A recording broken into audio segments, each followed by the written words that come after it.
today I wanted to talk with you about web hosting. So web hosting is basically what you build your website on so that everybody in the world can come and see your website.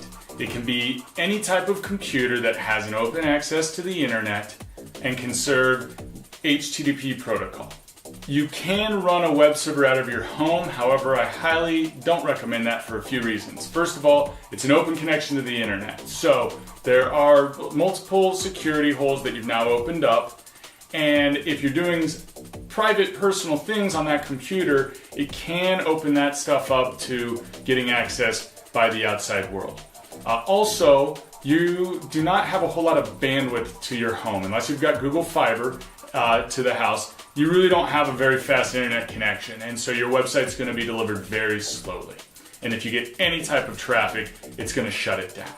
So you always want to go and find a web hosting company that all that they do is build data centers, put servers in those data centers, and keep those servers running so that when web traffic comes to your website, your site comes up. The bottom line at the end of the day is that a web host should deliver your website all the time and as quickly as possible. Okay, so that's what we're looking for. Now you have to decide how much you want to spend for that. So on the very, very cheap end, you've got shared hosting.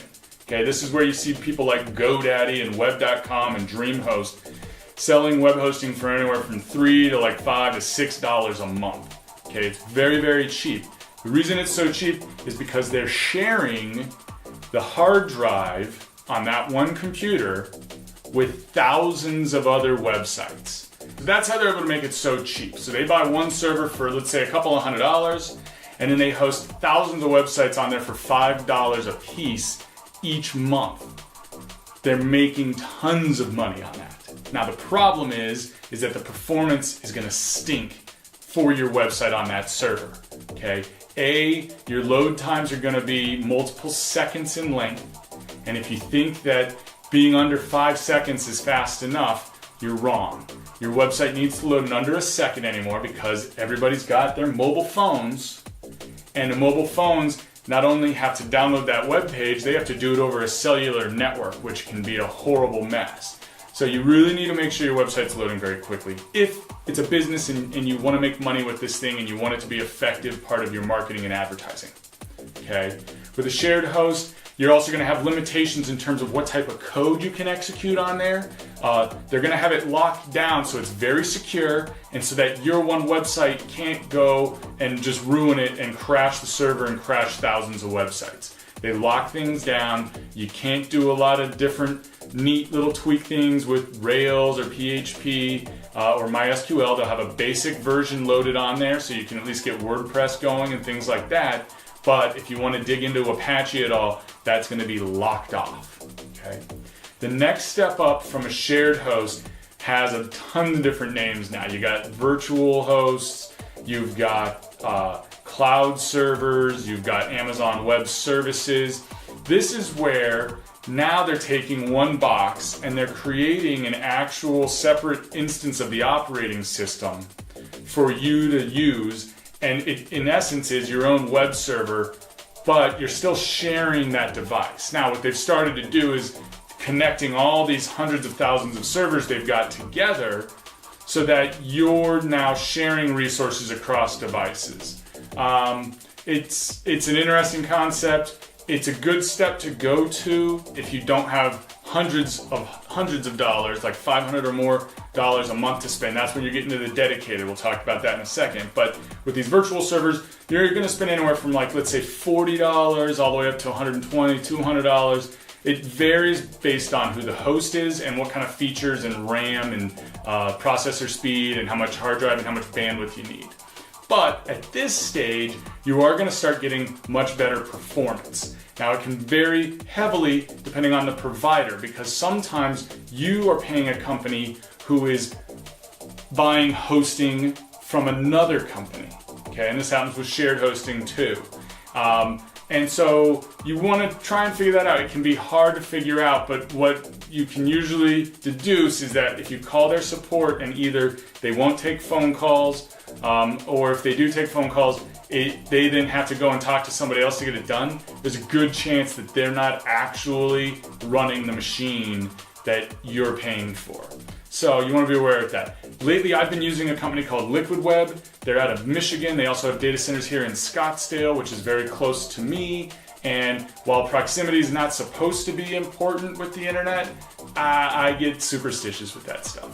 I digress. I love Liquid Web. I can call them anytime. They answer my phone calls. There's no charge for that.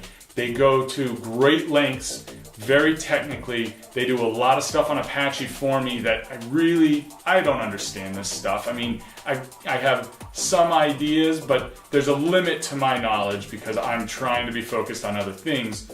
But with Liquid Web, I know I can call them. They're basically my IT admin, so I really like them. If you're looking for a web host, either go to them or make sure that you can call your web host anytime and they're responsive. They'll pick up the phone 24 hours a day. Also make sure their email support's awesome, and if they have live chat, that can be great too. With Liquid Web, for instance, I've got websites that when I test them on Pingdom are loading in under a second, some well under, like 200 milliseconds. And so that's very fast, and that's what I need.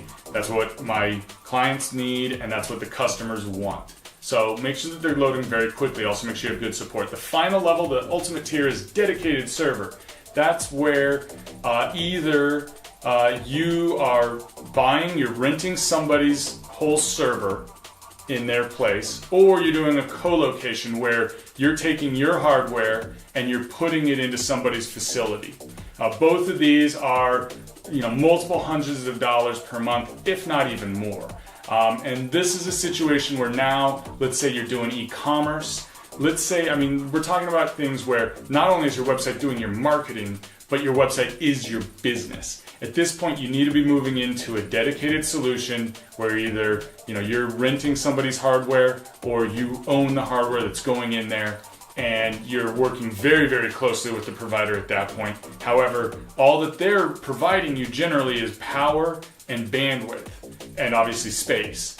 You are going to do everything else. You are going to be your own IT admin. You're going to have to troubleshoot everything that's inside of the bandwidth connection and inside of the power connection. All of that is now yours to run. So make sure you or somebody on your staff can handle that type of situation and make it run for you.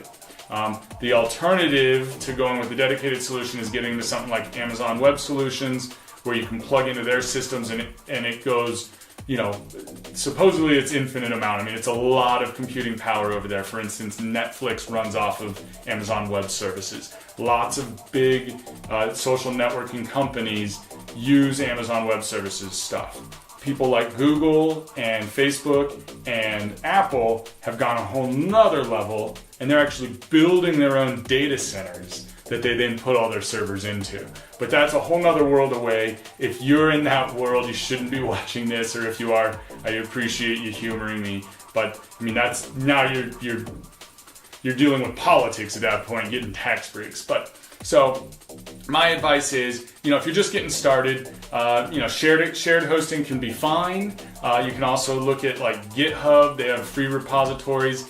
I don't know a lot about that stuff, but it's out there. But if you are a business and you are making any type of money, and as in you're paying your rent and you're making enough money to survive on that business, you need to at least be on a virtual dedicated type of host where you're spending anywhere from $50 to $100 a month. It varies, but you need to put in the money for that stuff because you need to have it up all the time. You need to have a situation where if it goes down, you can call support any time of day. You can contact them, get it figured out. They are smart enough to be able to get in there, figure out what the problem is, get it resolved, maybe add some more security solutions to shut stuff down or take care of it for you.